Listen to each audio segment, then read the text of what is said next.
আসসালামু আলাইকুম everyone, welcome to Naz lifestyle. বিকেল হলেই মনটা কেমন জানি মুড়ি মাখা খাওয়ার জন্য ছটপট করে, কিন্তু আজ আর তেলে ভাজা বা বাইরের কোনো কিছু দিয়ে মুড়ি খেতে একদমই ইচ্ছা করছিল না।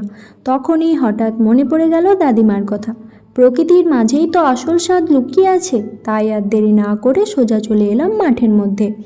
এই যে দেখুন, একদম টাটকা সবুজ রসুনের পাতা, এর যা সুন্দর একটা ঘ্রাণ। সাথে নিয়ে নিলাম একগুচ্ছ সতেজ ধনেপাতাও। মাঠের এই টাটকা জিনিসের স্বাদই কিন্তু আলাদা। এবার ফেরার পালা। একটা মিক্সিং বলে প্রথমে নিয়ে নিলাম 1 কাপ মুড়ি, আর এতে দিয়ে দিচ্ছি কুচি করে রাখা ধনেপাতা, পেঁয়াজ আর সেই স্পেশাল রসুনের পাতা কুচি। ঝালের জন্য দিলাম কিছুটা কাঁচা লঙ্কা, আর স্বাদটাকে একটু চনমনে করতে দিয়ে দিলাম চাট মশলা। মুড়ি মাখা কি আর চানাচুর ছাড়া জমে?